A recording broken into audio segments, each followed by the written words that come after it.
Vous écoutez les balados de l'étang.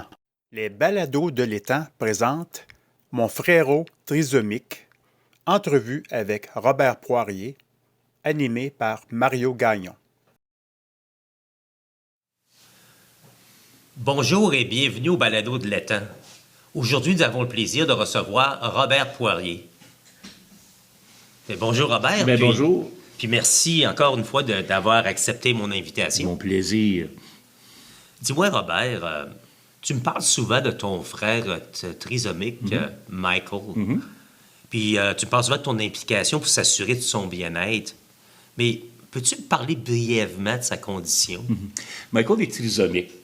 Trisomique, ça veut dire tout simplement qu'il y a une chromosome d'extra, de trop, si vous voulez, qui amène avec ça une condition physique et aussi intellectuelle, des déficiences intellectuelles. Donc, Michael est assez sévèrement atteint, ce côté-là, au point de vue intellectuel. À 58 ans, on imagine quelqu'un qui est dans le corps d'un petit bonhomme, mais aussi qui a une mentalité à peu près d'un enfant de 2 ans et demi. Il communique, mais sans parole, sans de vraies paroles, un peu avec des gestes qu'on a appris à lui enseigner ou que lui nous a enseigné avec le temps, et ses humeurs, et etc. Donc, c'est un peu ce qui arrive avec Mike. OK. Puis, moi, j'ai une question, parce que lorsque ton frère t'est diagnostiqué avec le syndrome du Down, c'est quoi les choix qui ont été présentés à tes parents? Oh! Pas un grand choix. Vous savez où, comme on les a encouragés beaucoup même, et puis je pense que même avant de remettre Michael entre les bras de ma mère, ils l'ont retiré de la salle. Ils ont le connu tout de suite, eux autres, juste par son physique, d'accord, parce qu'il y a des traits assez particuliers, tu sais.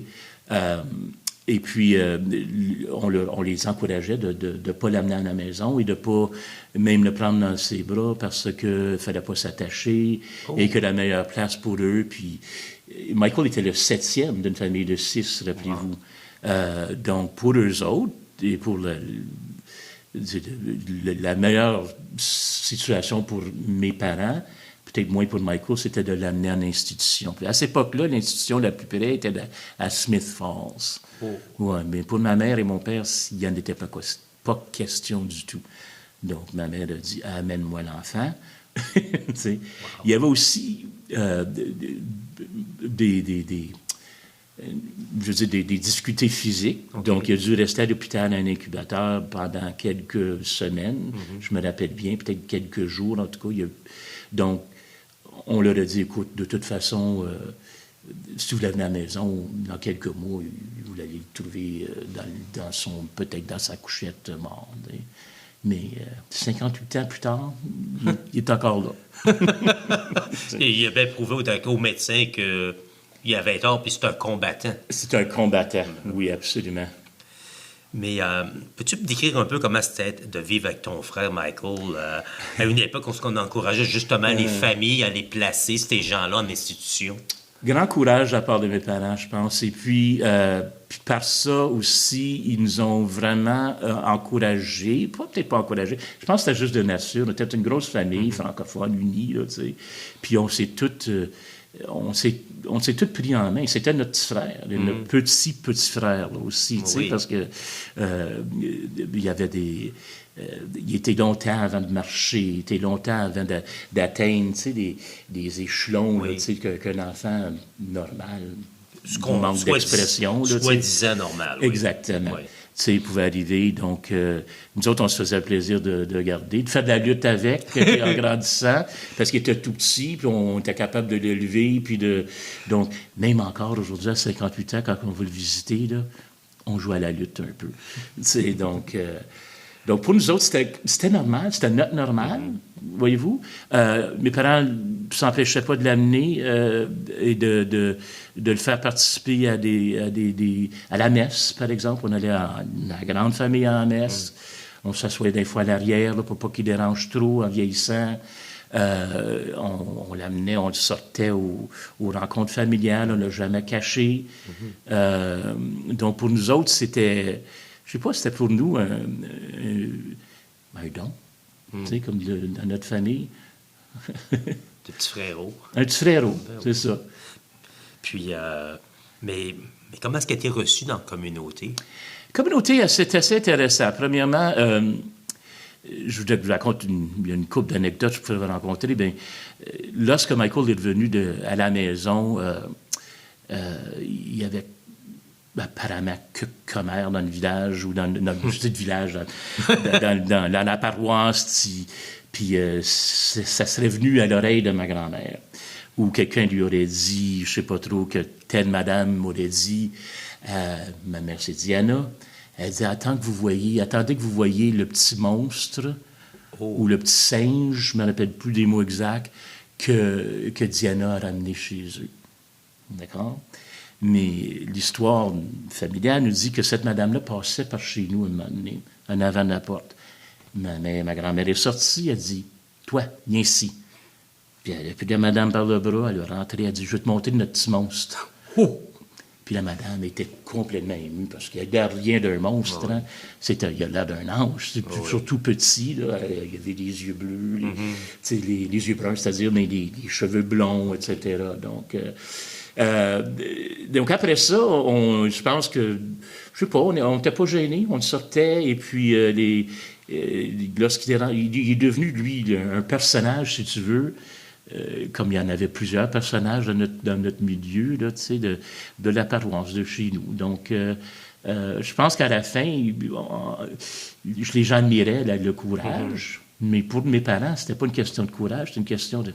C'est mon fils, c'est notre 7e, c'est notre bébé, là. Oui. C'est beau d'entendre ça, et puis le fait, comme vous dites, qu'il n'y avait pas de honte, là. Il n'y avait pas de honte. Et puis, mes parents connaissaient quelques personnes de la communauté qui, eux, ont envoyé leur enfant à Smith Falls, des choses comme ça. Donc, pour eux autres, je pense aussi c'était comme une révélation, pour écoute, peut-être qu'on aurait pu, on aurait dû, je sais pas, on connaît pas des histoires, là, pour nous autres, ça marchait. On était quand même 7 pour aider à soutenir ça, et à supporter, dans le sens du mot supporter, qui n'est pas celui de Mme Beaubardier. Puis qu'on entend souvent aussi, il dit ça prend un village pour élever un enfant. Oui, parfaitement, oui. Fait que ce que je comprends bien, il faisait partie du village, de la famille, et puis de la paroisse. Oui, exactement. Mais quand ça a été le temps d'aller à l'école, c'est quoi les choix qui ont été donnés pour son éducation? Ça, encore une fois, malheureusement, on n'était pas équipés dans le système francophone. À l'époque, il y avait que le système francophone catholique pour répondre à ses besoins. Encore une fois, un jeune qui ne communique pas, qui avait, à l'époque, je pense qu'il avait à peu près 8 ans lorsqu'il était capable d'être assez indépendant pour qu'on l'amène ou qu'il puisse prendre l'autobus. Peut-être un peu plus vieux que ça. Donc, c'était pas question qu'on le mette à la maternelle, etc. Donc, la seule option qu'on avait vraiment, c'est de l'envoyer à l'école qu'on appelait Kinsman à l'époque. Je me souviens. Et puis, à l'école Kinsman, c'était une école spécialisée pour les enfants avec différents handicaps intellectuels, ou physiques ou intellectuels en même temps. Donc, ça a été une belle époque pour lui. Malheureusement, c'était en anglais. D'où vient le fait qu'on l'appelle Michael. C'est comme... donc ça, c'était intéressant parce qu'on l'a bien accueilli là-bas. Il était heureux. Chose intéressante, un moment donné, ça c'est une question, Michael ne voulait plus prendre l'autobus. Oh non. L'année scolaire, tu sais, puis on a tellement... Qu'est-ce qui se passe? Puis ça, c'est une décision qui avait été faite, puis j'en reviens pas aujourd'hui, qui n'avait pas avisé nos parents. Ils avaient décidé d'essayer d'intégrer quelques élèves dans une école régulière. Mais sans vraiment préparer les enseignants ou les enseignantes, sans préparer les jeunes. Donc, Mike a été placé dans une classe, je pense, à l'époque, peut-être de 3e, 4e année. Il était plus vieux que ces enfants-là, mais physiquement, tu sais, il n'était pas tellement grand. Et, triste à dire, c'est pour ça, il finissait par être plus ou moins restreint dans un coin. et sans être capable de vraiment participer parce que les gens étaient pas capables. Donc, c'est par là qu'on a su, on appelle l'école, on m'a dit, qu'est-ce qui se passe? Mon parent appelle l'école. Oh, mais madame, c'est parce qu'on l'a déménagé à une autre. Et puis là, ça a fait. Finalement, il est retourné. Puis il était bien. Donc, ça a bien fini, ce côté-là. OK. Ouais. Imagine, même pas impliquer les parents, prendre une décision qui allait affecter le... C'est ce que je me rappelle, en tout cas. Puis il y avait vraiment un manque de communication, là. Et puis, non, c'était pas... Puis ma mère étant ma mère et mon père étant mon père, surtout ma mère... Ils ont fait sauter les... Il a réussi jusqu'à, je suppose qu'il y a une âge de 21 ans, je crois, qu'il pouvait aller. À peu près, ouais. Puis là, il était temps de... Là, après ça, c'était assez limité. Donc, après ça, il y avait pas... Mes parents, ils s'étaient engagés de garder. Et puis là, en vieillissant, ça devenait un peu plus difficile pour eux autres. Ils réussissaient des fois, on a réussi à convaincre ma mère... de l'amener. Il y avait des programmes où on pouvait, pour une fin de semaine, le faire garder. Mais nous autres, on prenait chacun notre tour, là, comme les adultes étant adultes. On allait chez nous le garder, ou mais nos parents étaient chanceux, on était 104 qui vivaient en ville à l'époque. Donc, nous autres, on le prenait. On donnait une petite pause à mes parents. Mais là, tu mentionnais tes parents vieillissants, puis chez tes deux parents sont décédés. Ouais. C'est quoi les arrangements qu'ils ont pris pour que le bien-être de Michael soit respecté? Ça, c'était un peu plus difficile pour ma mère, puis pour mon père. Ma mère avait promis qu'elle allait le garder jusqu'à sa mort chez eux. Mon père, lui, une fois que ma mère est décédée, puis ma mère est décédée quand même jeune, relativement jeune, à peine 67 ans, là. Mike, à l'époque, avait peut-être 22, 23, 24 peut-être. Puis mon père essayait. Il a essayé de le garder. À un moment donné, c'était devenu évident que c'était trop pour lui. À l'époque, il pouvait le sortir, il sortait avec, etc. Mais il avait besoin du temps pour lui. On passait le soir, je me rappelle, puis on regardait, puis en sachant qu'il était là. Donc on a finalement, et je ne sais pas si... il était obligé d'être convaincu ou si, avec le temps, il a réalisé. On était assez chanceux pour lui trouver une maison d'accueil ici en ville, à travers de Community Living, Cornwall. Et puis une maison francophone en plus. Donc, un drôle de... Donc, par ce temps-là, on avait un peu plus de services en français. Donc, on a réussi à le placer dans cette maison-là. Et il est resté... jusqu'à peu près pendant longtemps. Puis mon père, au moins, est décédé en sachant qu'il était placé. D'accord? Puis s'inquiéter. Puis aujourd'hui, où est-ce qu'il est, ton frère? C'est devenu un peu plus difficile pour le garder en maison d'accueil parce que il y a eu quelques événements qui sont arrivés dans sa vie. Je veux dire, des problèmes... physique, d'accord? Il s'est fait remplacer une hanche pendant l'ère de COVID aussi. Donc, c'était difficile de le ramener, de le rendre plus mobile parce il ne pouvait pas accéder à des services pour le réadapter à marcher, etc. C'est devenu difficile pour eux autres avec leur... juste une question de personnel, de t'en prendre soin. Donc, on a dû faire face à une décision assez difficile. Qu'est-ce qu'on va faire avec? On était chanceux, on a travaillé fort, la famille, à ouvrir des portes, tu sais, qu'on ne savait même pas qu'ils existaient.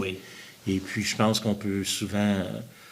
tu parlais de notre système hospitalier, etc., mais il y a quand même des bonnes choses. Puis on a réussi à le placer à Woodland, à Lonceau. Il n'est pas loin, Exactement. Dans une maison de résidents à la retraite, dans un plancher. Mais pas plus qu'à la retraite. Pour personnes âgées. Et c'est un jeune personne âgée. Parce que je te remercie beaucoup, puis... Vraiment, là, c'était très courageux de ta famille. Mais pour eux, c'était comme tu dis, c'était pas courageux, c'est leurs enfants. Puis d'avoir partagé cette histoire-là avec nous. Fait qu'un gros merci. Et je t'en prie. Puis j'aimerais aussi remercier les Balados de l'État et le bénévole et le centre Charles-Aimé-Claude. Remerciements à nos partenaires, le gouvernement de l'Ontario, le Centre Charles-Émile Claude.